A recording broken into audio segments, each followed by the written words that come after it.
大家好，欢迎来到不明白播客，我是主持人袁丽。余茂春是中国出身的美国华裔学者，他曾在上一届川普政府中任美国国务卿的中国政策首席顾问。他从1994年开始在美国海军学院教授东亚和军事史，现在也担任哈德逊研究所中国中心主任及胡佛研究所客座研究员。他有一个英文播客叫 China Insider。我们今天请余教授来分析一下下一届川普政府可能的对华政策、中美关系走势、美国是否正在失去灯塔国的地位，以及中国人和华裔美国人如何应对日益紧张的中美关系。余教授您好。袁丽你好，很高兴上你的播客。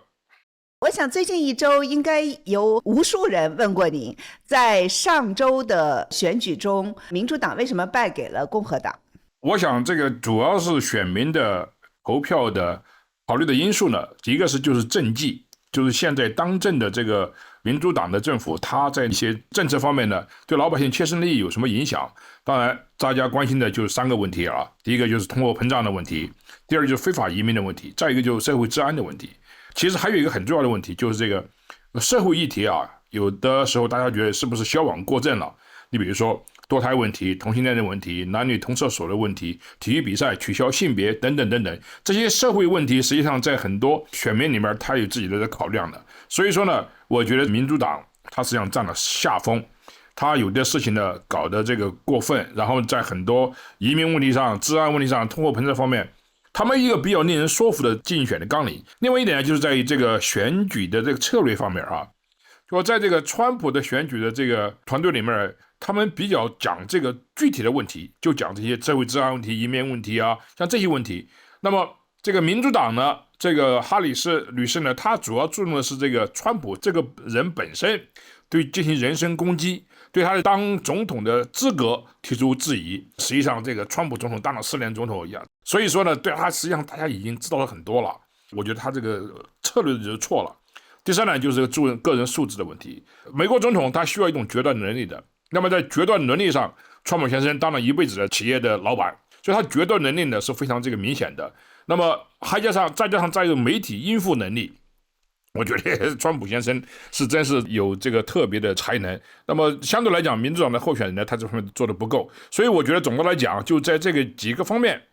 在这个政绩方面，在这个策略方面，在这个个人素质方面，他都比不上川普先生。所以说这就是为什么民主党现在是败得特别的这个彻底。上周六当选总统川普在社交媒体上发文说，前国务卿蓬皮奥和前驻联合国大使尼克·黑里不会在下一届川普政府中出任内阁职位。你怎么看这个决定呢？你自己会进入川普政府工作吗？每一个新当选的总统，他在人选的布置上面，他都有一个新的策略。那么川普先生他第一届任总统的时候，他有一个很重要的方面，就是他不是政客出身的，所以他没有什么他的所谓系统的人，所以他依靠的就是别人推荐给他。那么他主要是选择2种人，一种是这个亿万富翁，另外就是退休的将军，这个军人。那么这样呢，很多人都觉得川普先生呢不怎么懂华盛顿，不怎么懂这个治国，所以大家都给他出主意。有的人是教训他，所以他很不高兴。这就是为什么他跟他上一届的很多人都合不来。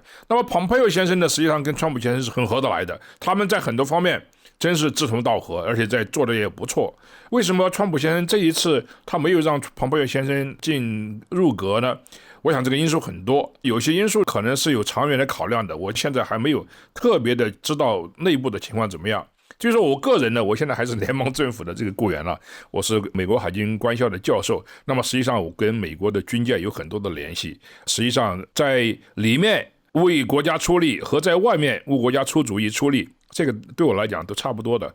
因为做美国公民尽这样的义务就是应该的。昨天正好在看 Perry Link 林培瑞教授他即将要出版的一本书，他里面就写这个美国的这些中国通们，他就说研究中国政策的很多美国人呢，他们实际上也不懂中文，然后他们研究的只是自己感兴趣的一些东西。他就举例子说，余茂春是中国出身的华人，唯一一个进入这个美国的这种政府的决策层来工作的。他就是以这个为例，就是说希望有更多的像你这样的人来进入美国国政府或者是这种外交政策的决策圈来工作。作为一个在中国出生的人，你在做这个对华政策的时候，你自己觉得是和你的同事有一些不一样的 perspectives 吗？不一样的看法视角吗？这个谢谢林教授啊，林教授这是非常优秀的美国的中国通，他是真正的中国通。那么看像他这种对中国非常了解的人，在美国往往不怎么看好。为什么呢？因为美国的这个一大批的这个搞中国问题的人，他们都对美中关系啊，他有很多感性的认识，而且他们的这个决断的主要的方向呢，主要从外交政策方面来的。外交政策嘛，就两个国家之间怎么样把关系搞好，然后这个四平八稳。但是呢，对美国和中国这个两个国家，它的政治制度上的这个根本不可调和的冲突方面，他认识的不够。很多美国的这个中国问题专家，他不懂马列，不懂得共产党怎么治国，再加上他们中文都不怎么过关啊。像林伯元先生中文是很好的，他一辈子教中文的。所以说，真正要对中国了解的，还有一个就是对中国的政治文化要有非常的了解。这个呢，我觉得很多人做的不够。很多美国的中国问题专家都觉得，这个中国跟其他的所有的大国一样，我们要跟中国搞好关系啊，或者是在关系方面要管控啊。就从这个比较肤浅的角度上来，我个人也不是特别的，就是对这些政治问题十分感兴趣。但是因为我对中共有一些感性的理解，那么生活那么久，再有一点对中共的这套治国的方针呢，它的方式呢，我有一些中国人比较特有的看法。所以这样子呢，我提出一些解释呢，能够把很多东西说得很通。我倒不觉得我有花了什么特别的功夫，但是你说我的一种解释呢，大家觉得这个说得很通，所以说他们就一下子打开了窗户那么一种感觉，大家都说得很亮了。我觉得是到美国来的移民呢，实际上对美国政府的一系列的外交政策做出了很多的贡献。当年的冷战时期，从东欧过来的移民，从苏联过来的移民，他们对帮助美国政府理解苏联这个政权的本质，它的这个运作的主要动力来自于何方，有非常精辟的理解。所以说我们从中国大陆来的这些有亲身经历的人，对这方面是非常难能的政治资源。我希望更多的中国朋友能够参与美国的政治，对美国的政治呢提供一些非常重要的贡献。那么现在当然有很多语言的问题啊，还有这个就业的问题啊，尤其是这个华裔到美国来的从政的人，对美国政治感兴趣的人很多，但真正参与的人是非常非常少的。这个呢，我希望这个在今后的几年里面应该有一些改变。大家好，我是袁丽。你们刚刚听到的精彩对话背后有几十个小时的精心准备和制作，这需要阅读大量资料，花时间与采访对象沟通，只有这样才能问出好的问题，才可能进行有深度的对话。不明白播客会继续致力于制作高品质的新闻内容，让中国人听到深刻的思考、真实的情感，在这个灰暗不确定的年代，听到彼此心中的一点坚持。请大家继续支持不明白播客，让我们把这个事业长期的进行下去。欢迎听众朋友们到我们本期的内容简介里点击捐赠链接，或者访问我们的网站不明白.net 的捐赠页面。你曾经说过，川普上一任最大的成就是促成了全球对华政策战略性转向，你能解释一下为什么这么说吗？美国啊是一个大国，全球的大国，它在世界的各个方面，它都有非常密切的关联。也就是说，美国国家它的安全问题每天面临的都是成千上万。那么呢，你不可能每一个问题都把它解决好，有一个轻重缓急。这个轻重缓急呢就很重要的，所以这个 priority list 啊，在川普时期他就很早的时候他就把这个轻重缓急给搞清楚了。当时美国的战略重心就对付一些零散的恐怖主义分子，即使说有10个恐怖主义分子在中东杀害了4个美国人，那么我们就会倾全国的力量去对付这10个人。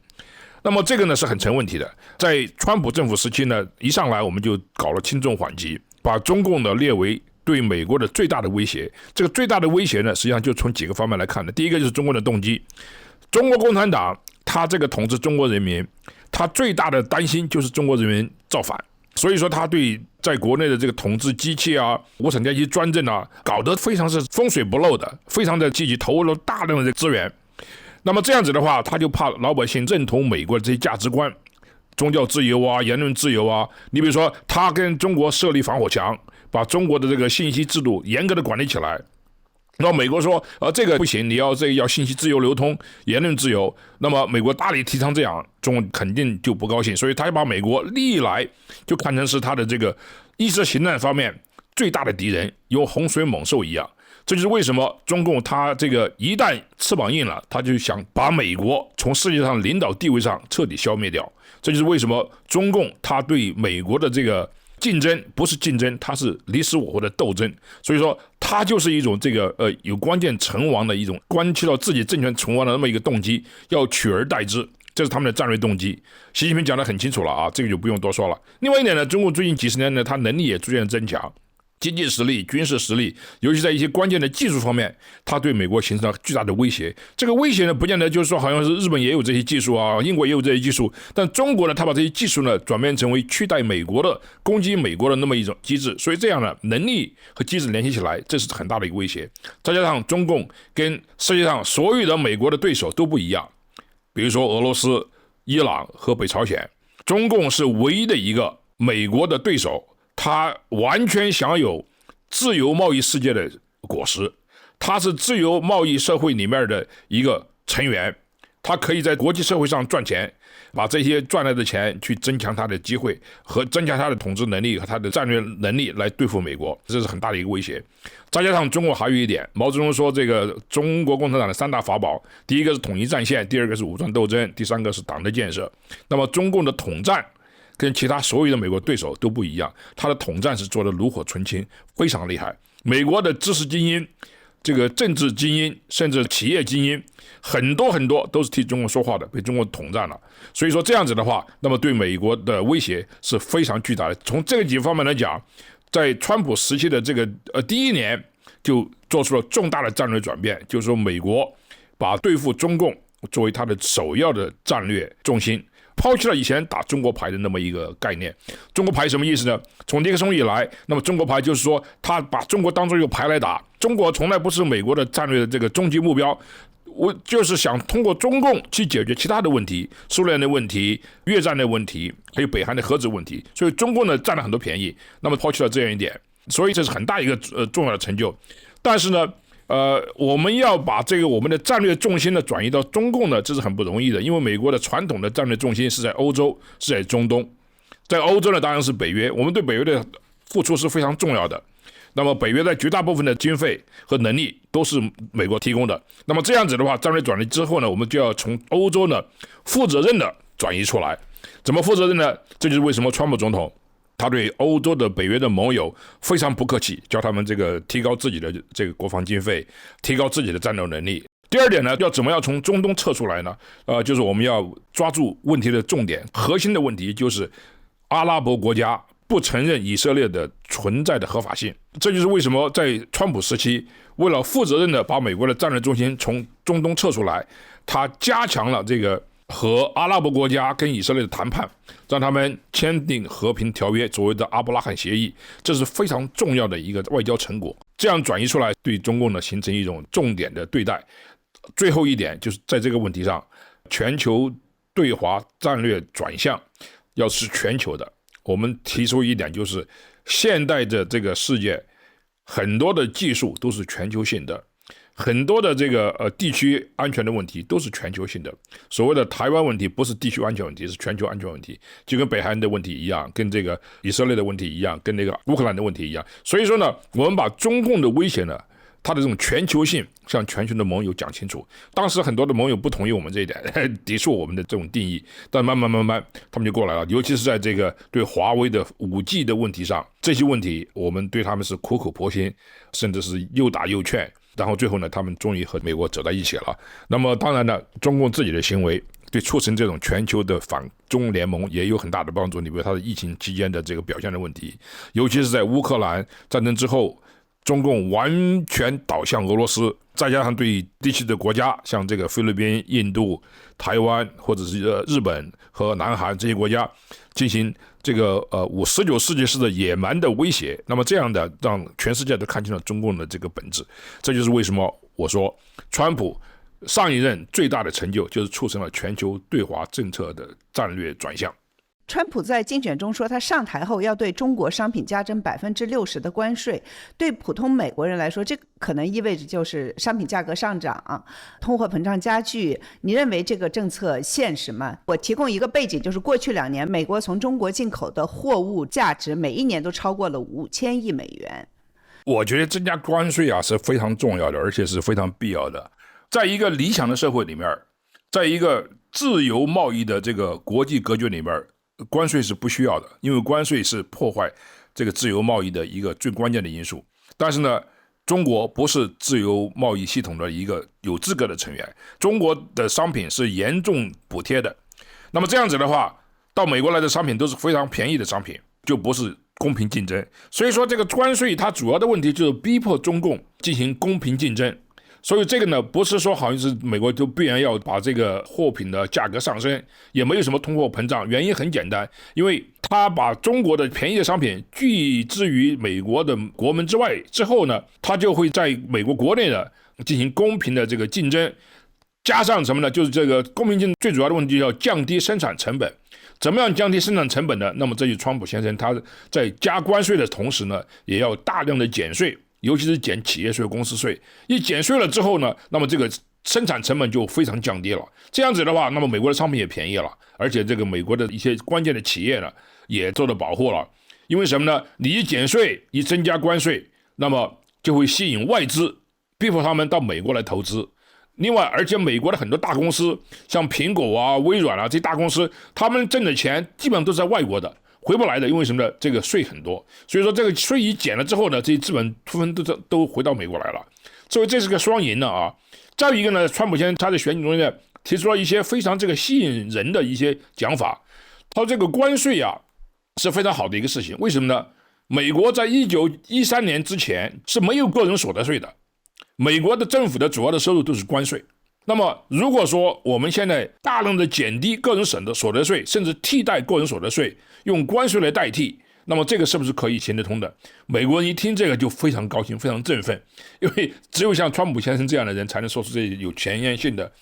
比较有吸引力的一些想法。这个实际上我觉得呢，不是说完全不可能的，因为大家都想到美国来做生意，基本的现实就是美国是世界上一个最大的消费市场，而且是世界历史上最大的一个消费市场。所以说这个消费市场是很重要的，不能让像中国这些经过政府补贴的这些廉价的商品来占便宜。你刚才讲到为什么中国的很多今年以来它的商品很多进来了，这个关税不够，这是第一点。第二个呢，中国还有一个就是它电商这个 e-commerce 它做得很好。你知道那个美国最大的电商平台是 Amazon 的这个里面的2/3以上的店家都是中国的，所以他利用这个呢来大量的销售，这是很重要的一个平台。那么这个川普先生上台之后呢，他会对这个加以关注的。凡是中国大陆来的这些电商，他也要交税的。所以说这样子的话，我觉得它是一个通盘的一个情况。所以我倒不觉得这个关税的问题是一个很大的问题，而且关税的问题，如果你把道理讲通了，都很好的。关税多了，并不见得就是商品价格上升，这是华尔街的这些跟中国做生意的人给你灌的迷魂汤，说了一些这个宣传性的东西。我对这个事情还是有很多保留意见。那我们下面这个再讲一下，就是拜登政府加强了对中国在人工智能、半导体等技术领域的投资上的限制。川普上台后，这个由拜登推动的政策方向会被延续下去吗？会加强吗？这会延续下去的，因为这个已经是跟美国的国家安全直接上钩了，尤其在一个关键的技术领域方面。那么中共一直是大量的投资，大量的掌握这些上市的公司，我觉得这个呢，毫无疑问会这个继续延续下去的。这不仅是这个川普的这个主义，这是两党的共同的认识，在国会里面已经有很多法律里面在里面了。所以说这个，我想在人工智能半导体技术方面呢，已经是加上很多的限制了。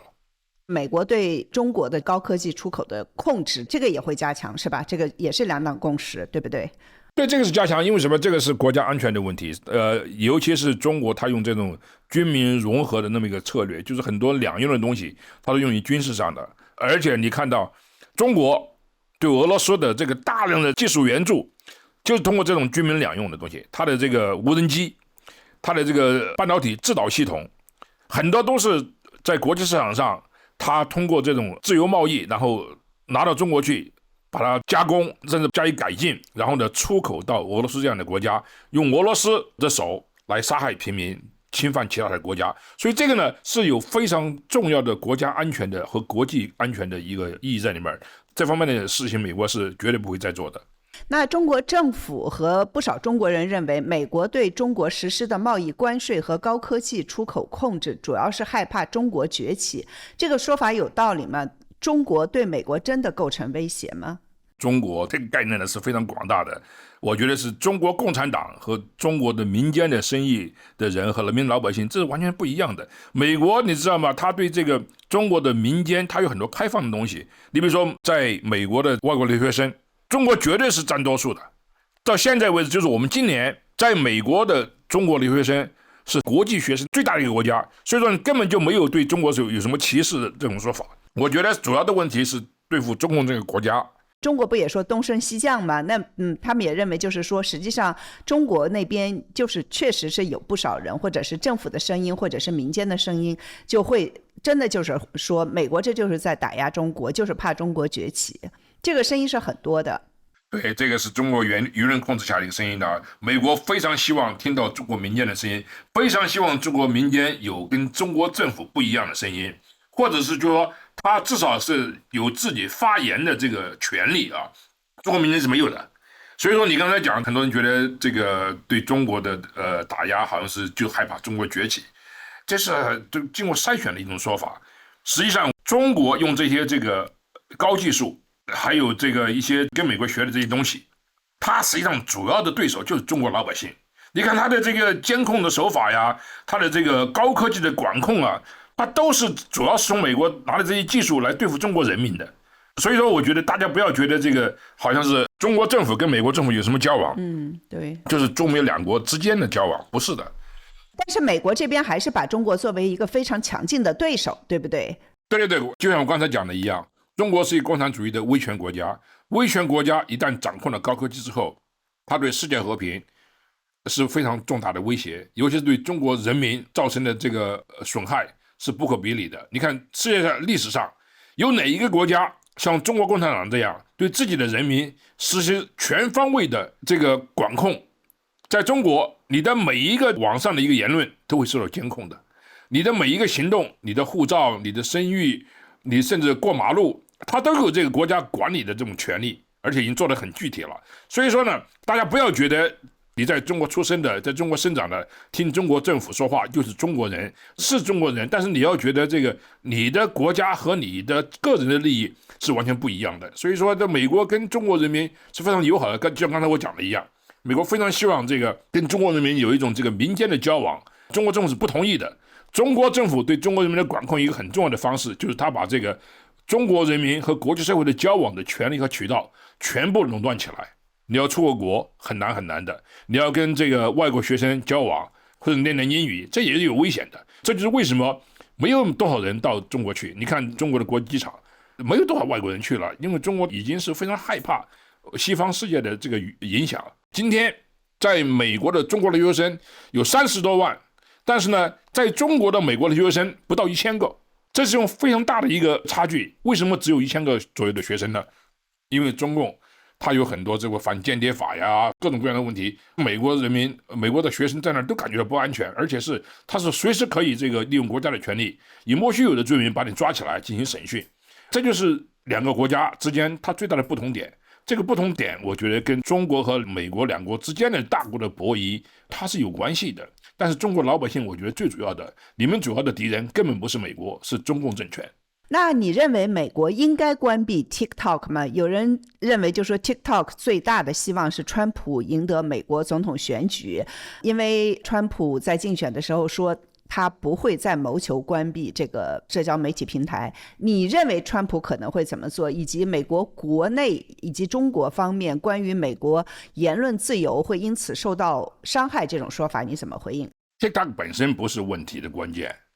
问题的关键是中共对 TikTok 的操控和管控。如果说 TikTok 能够清清楚楚、明明白白的向美国政府保证不接受中国政府的任何干涉，这就没有问题了。关键问题 TikTok 现在是虽然他在新加坡注册在那边，但是呢，中国政府有100%的权利去查看 TikTok 的所有的这个服务器里面的一些信息，这就是中国政府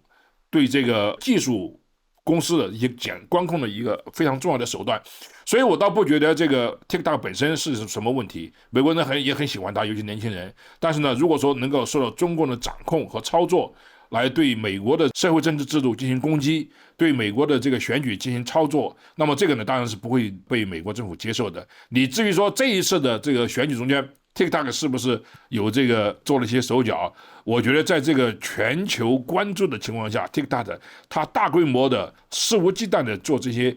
影响选举的事情，我觉得它不敢。所以说呢，不要为这些事情迷惑掉，要看清这个 TikTok 本身它的本质的问题。这个本质问题不是 TikTok 本身的问题，是中共对这些技术公司、技术软件的操作和管控的问题。就是你有什么证据说，就是中国政府对这个 TikTok 的它后台的这些所有的数据都有100%的这个 access 管控呢？经过各种各样的这个国会听证，开始说这个 TikTok 它是这个 ByteDance 某公司管控它在北京的中关村那个总部，这个总部呢是这个有党支部开会啊，这我们都有这些视频的，它有里面的这个完全是受党委来决定的啊。它有一个问题，关键的问题，它不能回答，就是说你把这些服务器里面，中国共产党由于他们的这些特务机构、间谍机构有没有这个接触到你的服务器的这么一种权利，他们不敢保证，说不。这就是最大的问题，你知道吗？所以说像这些问题呢，不是说我们要有直接的证据，而是他们在这公司的这个基本的政策宣示上就不明确，这就是为什么像这样的问题是非常危险的。还是回到我刚才讲的问题，如果说 TikTok 它能够彻底保证，向美国政府保证不接受中国政府的任何干涉，而且他有这个胆量和权利向中国政府说不，那么这就没有问题了。如果说有一个 TikTok 的高管，他有这个胆量说我们 TikTok 公司是一个完全独立的遵守世界市场自由贸易市场规矩的人，我们有权利有这个胆量向中国政府说不，我看他公司马上就完蛋了。川普这次赢得选举，全球很多国家都比较焦虑，因为美国对外政策的不确定性提高了，其中最焦虑的可能是乌克兰和台湾。那我们下面谈几个和台湾相关的问题。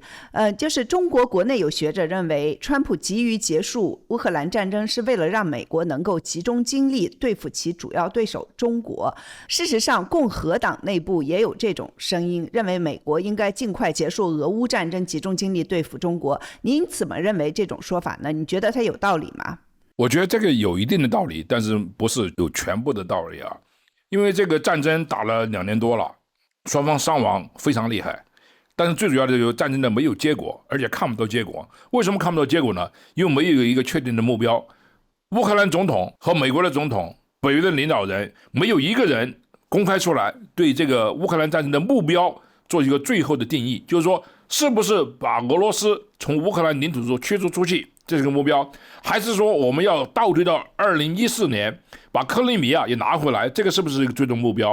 啊？这些东西呢没有一个人说清楚的，所以说打了那么久没有终极的目标，一直拖下去，这种战略的这个僵持啊，对大家都不好。而且呢，乌克兰政府啊，战事打得越久的时候呢，美国人民对他能够最终取胜的这种信心呢，也在逐渐的消失。因为打了那么久，他没有一个决胜的一个战役，让美国人放心。我们已经给了他大概是1700多亿的这个美元的巨大的资助，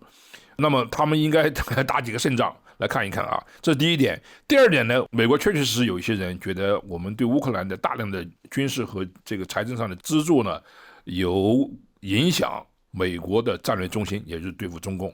但是我觉得这个呢，可能有未来的影响，现在还看不出来，因为像乌克兰提供的在这些武器啊，我觉得跟这个台海战争没有必然的这个联系。但是呢，确实是在量方面，它对美国的武器生产的能力有一定的影响。但是我觉得最大的一个问题就是乌克兰这个国家呀，他从1991年独立建国以来，跟中共的关系一直是暧昧，而且是对中共的武器现代化起了关键的作用。中共现在的武器里面，基本上所有的先进的武器都跟乌克兰有关，因为乌克兰是这个在苏联的时候，它是最大的一个武器生产和设计的一个加盟共和国，所以说他在独立之后，他继承了很多俄罗斯当时的情况下那种最先进的这个武器系统和技术，所以他乌克兰拿这些东西去赚钱，以非常便宜的价格到处去卖。最大的买家就是中共，你看中共的这个第一艘航空母舰就从那儿买的，中共的这个什么轰六飞机，它的大功能的引擎都是从乌克兰来的，中共的导弹系统里面的制导系统很多都是乌克兰提供的，再加上你个最大的气垫登陆艇都是乌克兰提供的，而且在中共的很多这个武器制造厂里面，成都、沈阳，很多乌克兰的专家。所以说呢，跟中共的关系非常暧昧的关系呢，当然泽连斯基现在的总统他跟以前的总统不一样，但是呢，他对中共还有很多幻想，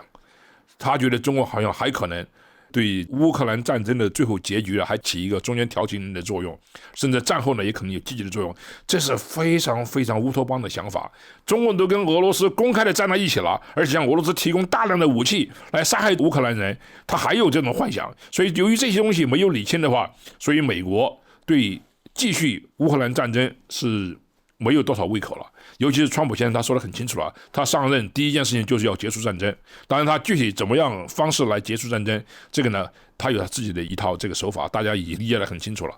川普有那么多改变美国国内政治的想法，他会不会没有时间和精力来对付中国？同样的，如果中国决定武统台湾，他有没有可能因为没有精力而不管呢？我觉得这个说法呢看上去好像是有道理，但实际上不对的。因为川普先生是一个商人，他非常严重依赖什么东西呢？市场机制。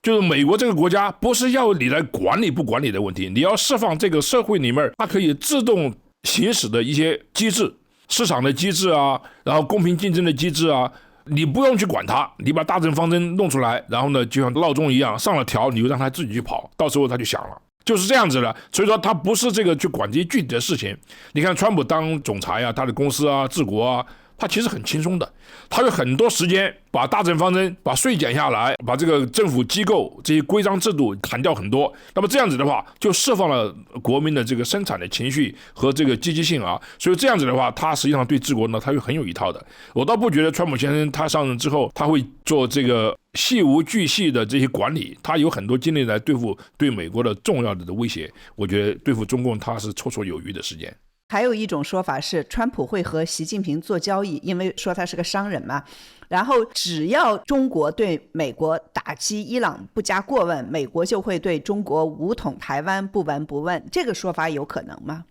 商人也不是说就是没有原则的，大家觉得好像商人就是没有原则。川普先生他跟习近平打了4年的交道，他已经看清楚了习近平的很多这个手法。商人最重要的是什么呢？商人最重要的就是信用。你觉得这个川普先生认为习近平有信用吗？在疫情问题上他有信用吗？在贸易的谈判之后的这些达成的协议上，中共去执行了吗？没有。所以说川普先生他已经是对中共有很多非常清晰的看法，所以我倒不觉得好像就是一定要跟习近平做交易。再加上来讲，这个交易本身呢是一个贬义词，但是呢你要上升到一种战略的高度，交易就是外交，外交就是这个大家之间谈判。那么谈判呢有取有舍，但这些原则问题上美国是不会同意的，什么台湾问题啊、伊朗问题啊，美国绝对不会让步的。那你觉得对台湾问题川普政府可能会是一个什么样的态度呢？他是一贯的态度，美国政府一贯的态度就是反对任何方面用武力改变现状。那么如果说中共他有武力来进攻台湾，那改变了现状，那美国一定要用武力来干涉，这个是不会变的。我每次到台湾去啊，我都觉得大家有什么以美论，这很可笑的，我都不知道他们是从哪里来的。美国政府从1950年以来，他在台海关系的一个最根本的这个原则，就是反对任何一方用武力改变现状。在50年代的时候，当然还有这个反对国民党去反攻大陆啊，但是现在呢，就完完全全是为了针对中共对台湾的武力威胁，美国是绝对反对的。这个呢是有美国的法律在里面，有美国的这个几十年的这个执政的方针，有川普总统自己的一些说法，川普当然他说，希望台湾给我们交保护费，这个不是坏事情，但是他从来没有说我们对台湾的安全不加以保护。而且川普先生曾经也说过，中共如果说武力攻击台湾的话，他会轰炸北京。这些话呢，他都是在一些侧面上反映出美国的一个国家政策。这国家政策不是因为川普先生下台而受到改变的。你能不能跟我们说一下，川普是怎么看习近平的？你认为在接下来4年，他可能会如何处理和习近平的关系？或者说，如果有可能的话，你会建议他如何处理和习近平的关系？习近平最大的特征就是他这个虚荣心很强的，他喜欢做世界领袖，要给全世界指明方向。川普先生呢，他也知道这一点，所以呢，就是将计就计了啊，给他说，我很佩服习近平，我是这个关系很好。实际上，川普先生也知道习近平就是一个独裁者，而且他对美国呢也不怀好意，所以我想呢，在这个大政方针上呢，川普先生会跟习近平的关系呢，表面上处理得很好，但是绝对不会把习近平看成是美国真正的朋友，因为习近平是一个不讲信用的人，中国领袖没有一个是讲信用的，尤其在疫情问题上，在这个贸易协定问题上，中共是从来不讲信用的，说一套做一套，所以川普先生已经是很清楚了，他跟习近平的关系呢，他不会闹翻，但是呢，也不会退让。我听你这说的意味着就是说中美关系有可能会改善，是吗？就是相比较在拜登政府时期。经常有人问这个问题，但是我觉得这个问的问题有一个很大的潜台词，我觉得这个是不正确的。大家都觉得中美关系的改变不改变，好像是就看美国的什么人上台什么人下台，美国政府要做什么动作，这是完全不对的。中美关系改善不改善，完全是看中共自己的行为，他们自己怎么做。是美国的人，很多人觉得，因为有一个是叫 narcissistic 就是自己觉得自己很了不起，自恋。他觉得美国说话好像是大家都会改变的，不是这样的。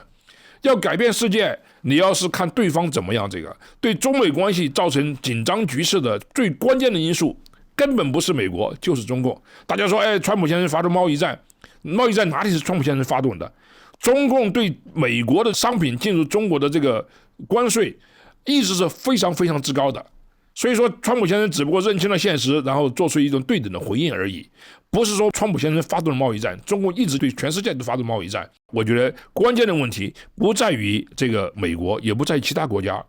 中国跟世界上搞好关系，最重要的问题就是自己要改变自己的政策，自己对世界的局势要看清楚，不要觉得好像是别人就要整我，然后呢以不变应万变。不对的，中共自己要改变。什么时候自己都是 victim， 都是受害者，是吧？对，中共觉得总来就是一个受害者，而且总是觉得这个所有的国家就忘我之心不死。他跟美国打交道，首先讲的，美国是不是有这个和平演变？你跟他好，他觉得你这个是笑面藏刀，他背后有这个阴谋。你跟他不好，他说那你看你就是要围堵中国，你跟他怎么处理，他都不会信用你的。中国政府的这个政策啊，它的国际观念呢，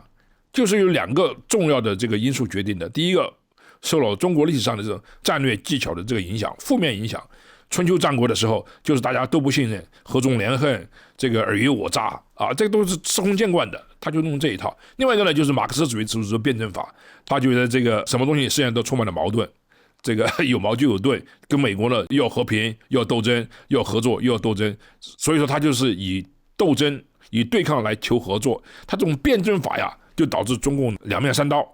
今天说一套，明天做一套。而且中共对这个呢是司空见惯，他觉得很有道理，因为他的这个治国的哲学原则就这些东西。世界其他人看中共呢，就觉得这是一个富有欺骗性的一个政府。所以中共他最大的问题就在国际上，他没有多少真正的朋友。即使是表面上说他很好的朋友，像巴基斯坦啊、北朝鲜啊、俄罗斯啊，他都不信任中国，因为他觉得好像今天我们是这个难兄难弟，但明天你会出卖我。北韩就知道这一点，北韩当时这个唇齿相依啊，但是呢，中共他承认南韩，外交上承认南韩就2国论嘛。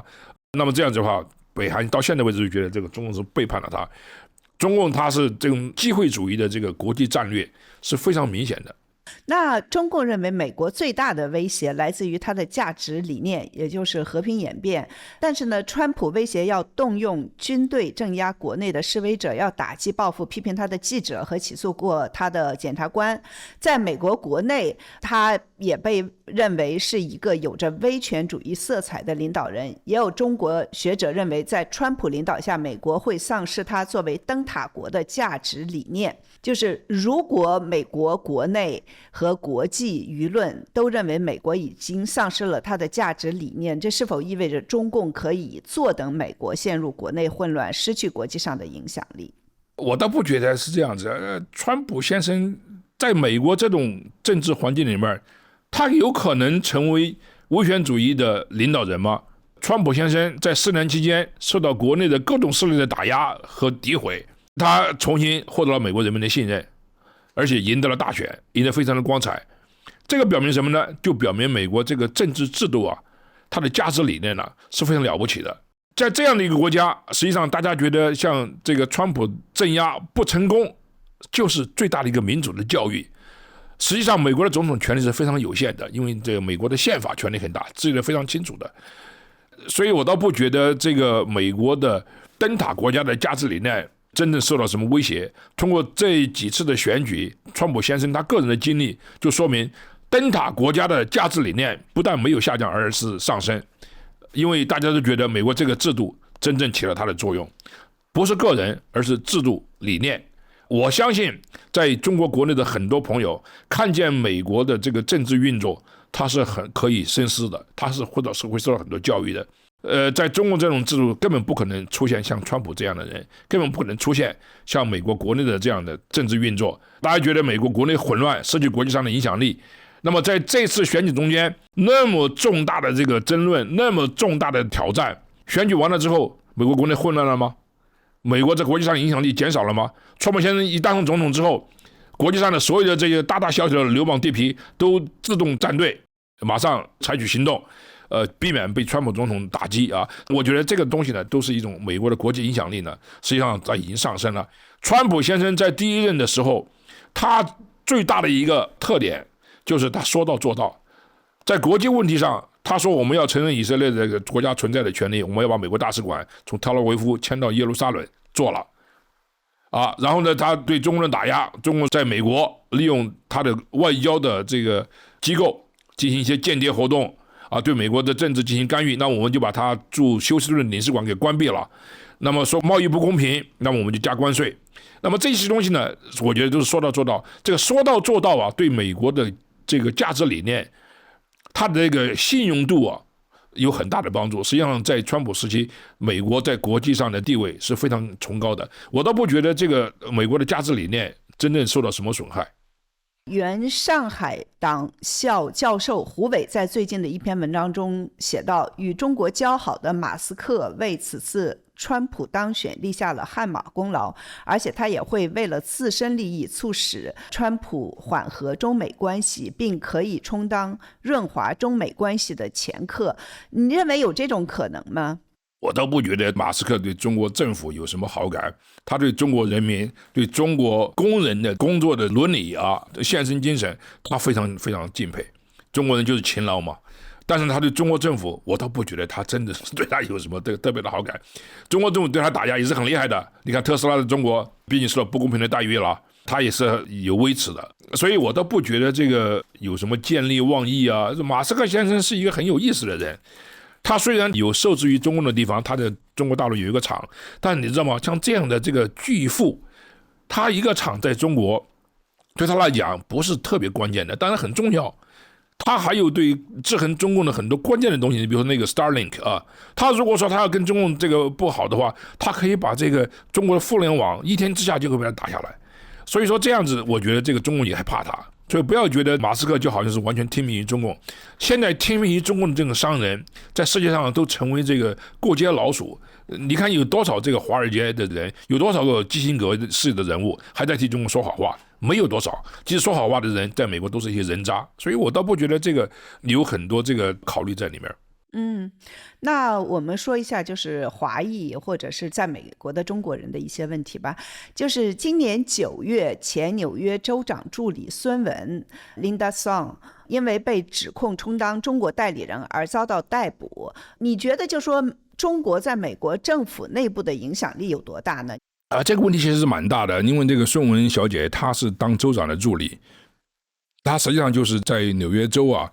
她是华裔社团的一个联络人啊，就是他是很有权力的这个人。在这样一个重要的地位上，他完全替中共说话，打压台湾的代表，中共这个代理人要去见什么人，他可以利用手中的权力提供方便，这就是为一个外国的国家政策服务。这个当然是充当中国代理人，这是毫无疑问的。我倒不觉得这个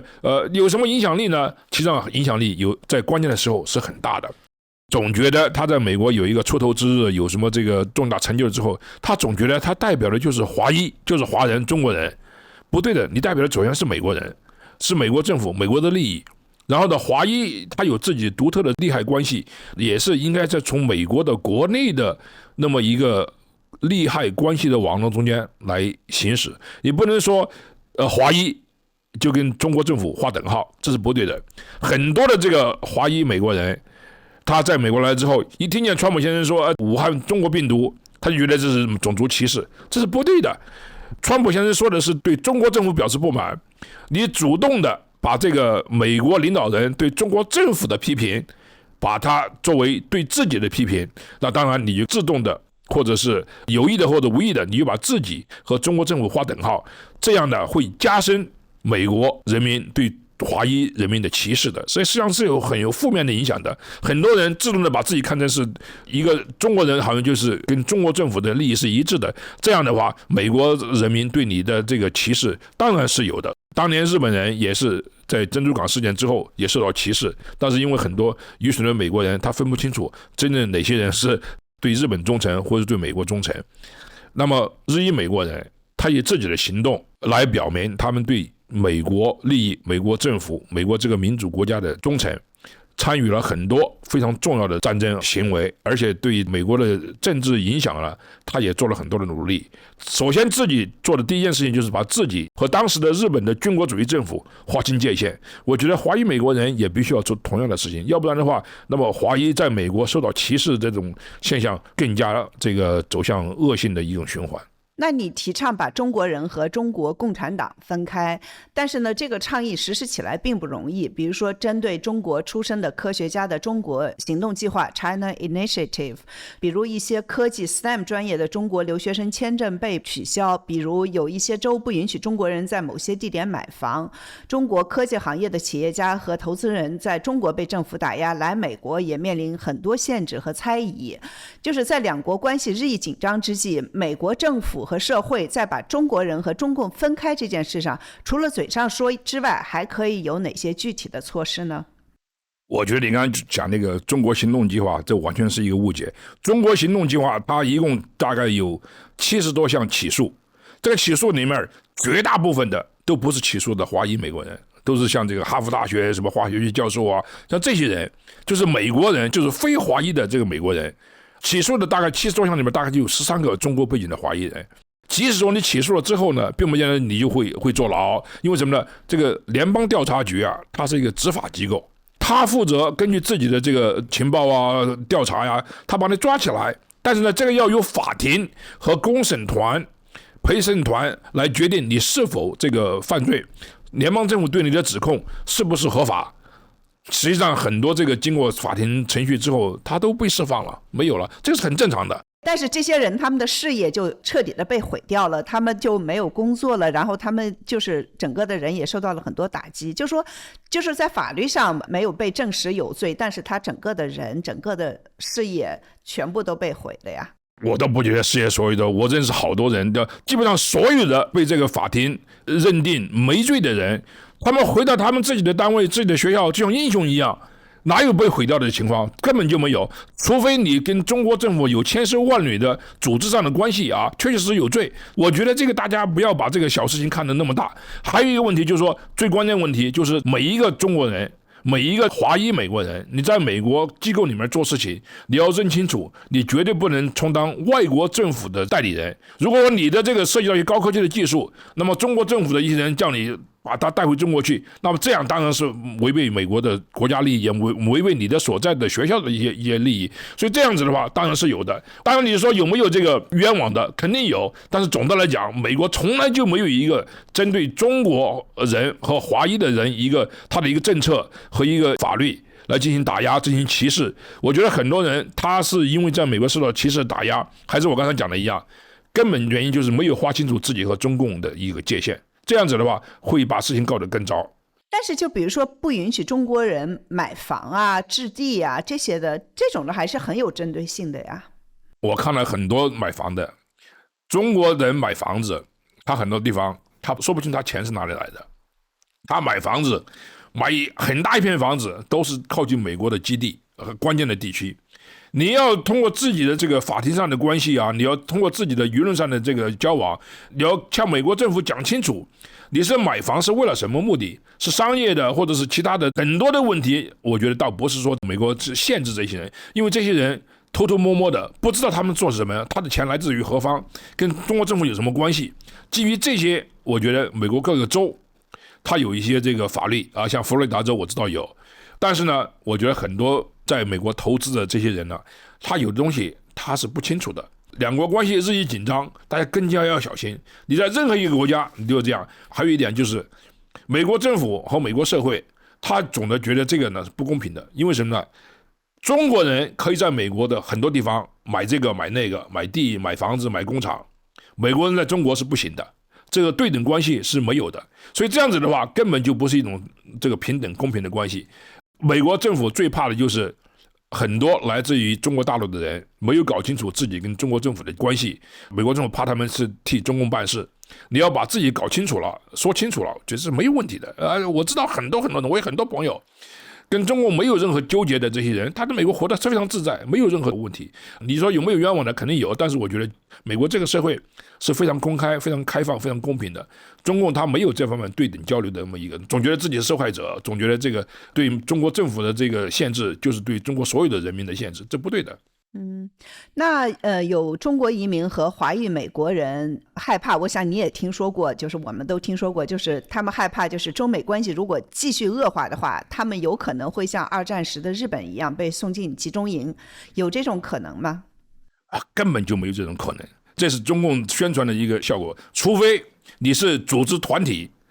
在这个美国的这个大街上唱中华人民共和国的国歌，然后替中共政策辩护。我看见一起就是以前有一个这个维吾尔人在这边抗议中共对新疆的维吾尔人的一些镇压和管控，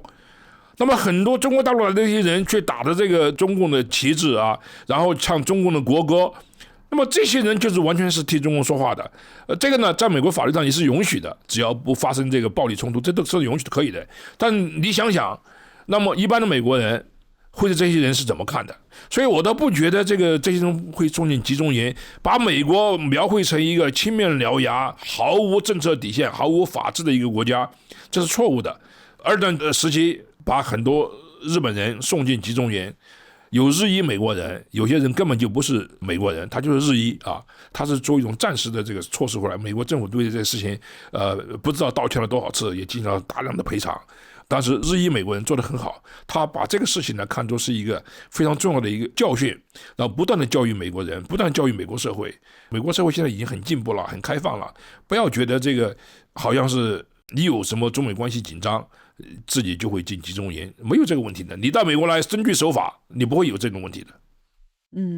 还有就是不少中国企业家和投资人都想来中国做生意，但是呢，现在中美关系紧张，他们呢面临很多的困难和猜疑，你对他们有什么建议呢？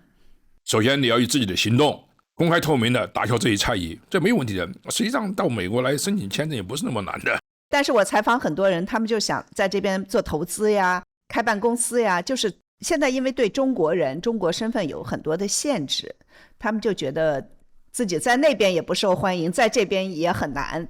这是一个现象，我也很多朋友也说了这个问题。最大的问题就是中共，实际上在美国的华人受到歧视的最根本的原因就是中国共产党这个政府，他做的很多事情让美国人不放心。那么唯一的办法就是你要让自己和中国政府撇清界限，划清界限，然后各种方式表明你自己就是生意人，认认真真正儿八经在美国来做生意，跟中国政府没有什么关系这样子的话，我觉得很多人在美国也可以有长足的进步。现在关键是很多到美国来的这些华裔呢，尤其做生意的，他是脚踏两只船，想在美国也发展，也想在中国发展，那么这个很多就有问题了，因为很多技术转让生意这很困难的。而且呢，这个中国和美国的贸易关系投资关系实际上非常不公平的。你比如说，一个美国人在中国去投资，你投资你赚了钱，你要转移出来是非常困难的。台湾的台商最大的头疼的问题就是台商到中国去投资，他赚了钱他拿不出来的，这个是严重违反自由资本主义市场规则的。所以说这样子的话，我觉得在中国做投资，在美国做投资啊，它有巨大的这个差别。所以我建议你有钱，你最好不要在中国投资，你到美国来投资就行了，不要脚踏两只船。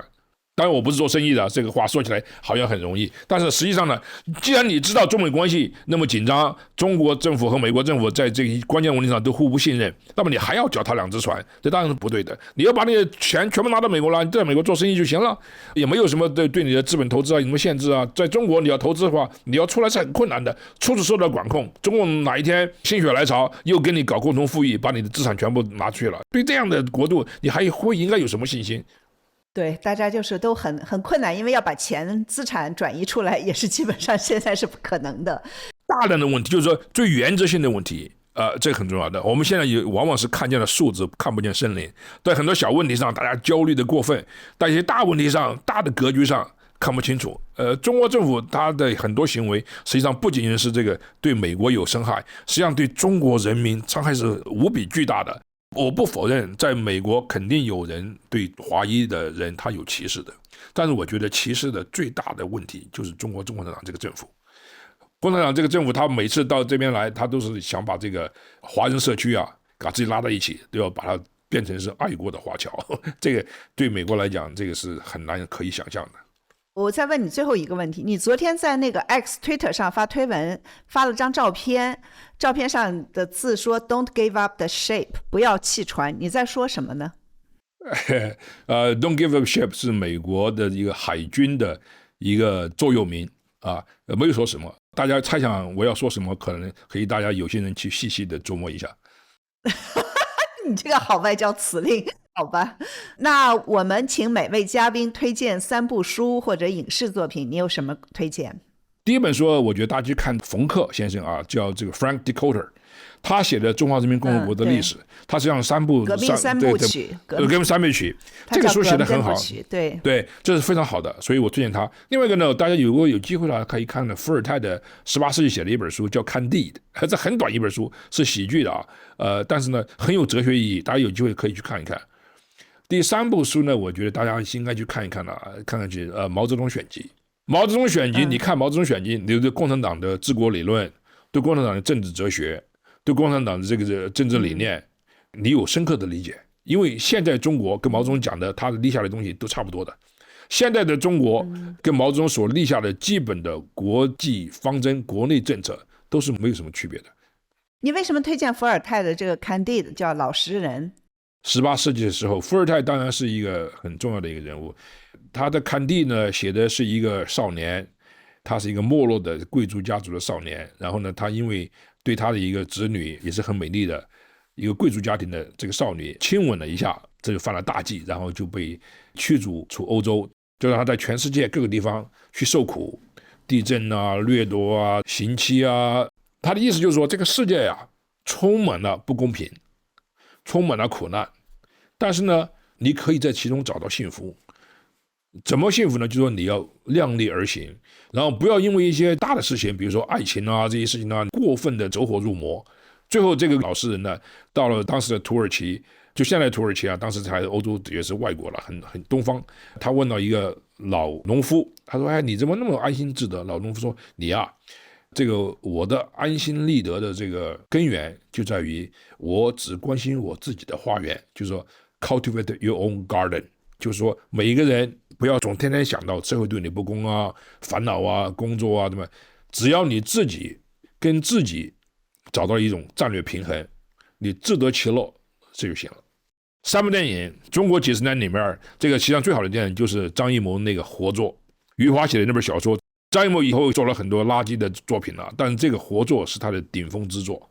这对中国人理解中国社会是很有用的。第2部电影呢，大家现在都不看了。第2部电影是什么？就是印度电影，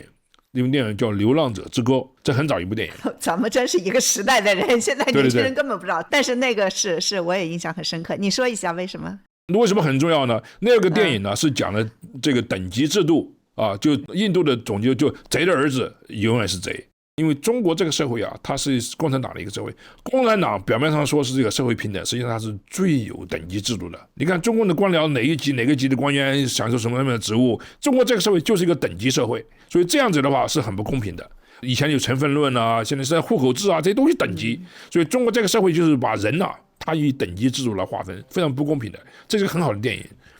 第三个电影呢，就是关于纽约的最好的一部电影，就是My Dinner with Andre， 就两个人在纽约，大家都谈天下大事，这个很好，就一个对话，这很好的，就 My Dinner with Andre， 这很好。谢谢于教授，也谢谢大家收听，我们下期再见。